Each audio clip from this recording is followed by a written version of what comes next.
Aduh ya Allah malah Habib ditinggal. Ustaz, maaf Pak, udah mulai belum sih? Belum. Dari mana ya? Oh udah ya? Astagfirullahaladzim. Ngajak kemana? Ngomong Kenapa sih bawa dong. baju? Tunggu. Jamaah, oh jamaah. Alhamdulillah. Malah ngangkat jemuran. Maaf Ustaz, aku panik. Maaf ya jamaah ya sempat ditinggal ya, kita balik lagi di Islam itu indah. Kan lagi ngebahas masalah rahasia dahsyat saat hujan turun gitu. Ini rahasia dahsyat nih, ditarik nih ngambil jemuran nih rahasianya nih. Iya, enggak. Maaf ya jadi ngelebarin Ustaz Syam.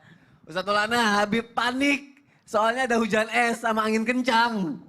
Jadi makanya aku langsung buru-buru ambil ini. Takut ada apa-apa. Ya jamaah maaf ya. Deg-degan jadinya. Lihat tayangannya deh, ada hujan es sama angin kencang ya. Kita lihat dulu tayangannya, silakan. Aduh panik.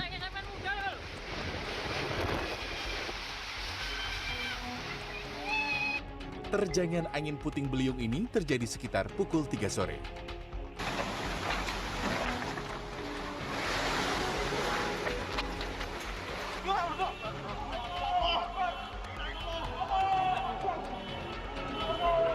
Kencangnya angin membuat karyawan panik dan puluhan pohon yang berada di kawasan komplek pertokoan Pakuan Trade Center Wiyung, Surabaya tumbang menutupi jalan.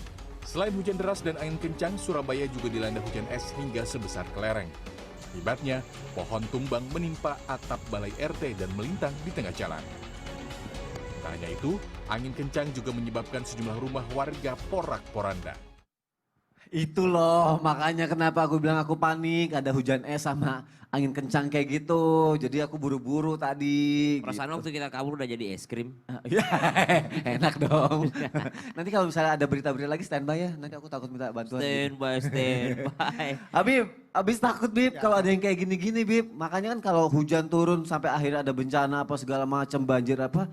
Ya kita kan sebagai manusia nggak wajar nggak sih nyala-nyala ini gara-gara hujan nih jadi ada banjir, ada musibah apa segala macam. Kan jadinya akhirnya nyalahin gitu. Kalau misalnya kayak gitu bagaimana Bib? Nggak apa-apa dong. Nih menarik. Sekarang atau besok? Sekarang dong. Penasaran banget jadi pengen tahu nih. Mas Soni, Ustaz Maulana, Ustaz Syam.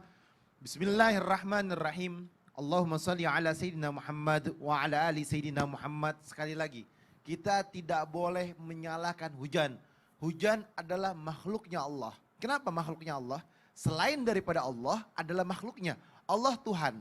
Jadi kita semua ini adalah makhluknya Allah Subhanahu wa taala. Ingat, ketika hujan turun, apabila kita mencela hujan tersebut, maka kita berdosa. Kenapa? Berarti kita mencela siapa? Mencela yang menurunkan hujan tersebut. Misalkan apa? Nih hujan mulu nih nggak berhenti nih, ya kan? Kita mencela hujan, mengomelin hujan, mencaci maki hujan. Berarti kita secara tidak langsung mencaci maki yang menciptakan hujan tersebut. Yani Allah Subhanahu wa taala bisa masuk ke dalam golongan syirik. Karena apa? Karena manusia yang beriman dan bertakwa kepada Allah harus mensyukuri nikmat yang Allah taala berikan. Yang tadi Ustaz Maulana sampaikan, bersyukur ya Allah atas apa? Atas hujan tersebut. Karena di dalamnya adalah rahmat dan keberkahan.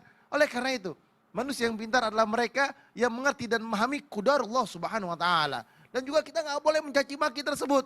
Dan juga banyak di antara kita yang mencaci maki apa? Mencaci maki angin. Tuh, angin juga diomelin lah, gara-gara angin lah, kencang tadi tuh. Ada hujan es lah, inilah itulah. Angin juga sama. Angin adalah ciptaannya Allah Subhanahu wa taala. Begitupun hujan adalah makhluknya Allah. Angin makhluknya Allah, hujan adalah makhluknya Allah. Dan apabila musibah datang kepada kita, terjadi banjir, terjadi angin kencang, pohon rubuh, ini, itu, dan lain sebagainya. Maka kita harus introspeksi diri kita sendiri dan lingkungan kita. Apa sih nih yang menyebabkan terjadinya seperti ini? Wa ma asabakum min musibatin fabima kasabat aidikum wa ya'fu an katsirin. Jelas bahwasanya apa saja musibah yang menimpa kamu maka adalah disebabkan atas perbuatanmu sendiri. Tanganmu sendiri yang melakukannya. Ada campur tangan manusia tersebut. Apa yang sudah manusia lakukan nih? Apa yang sudah manusia kerjakan nih?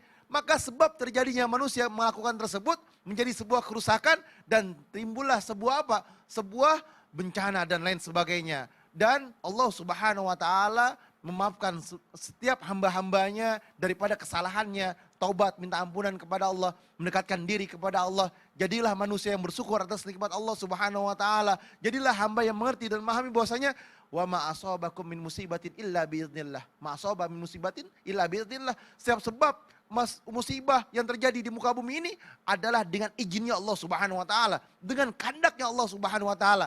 Itu adalah hak prerogatifnya Allah.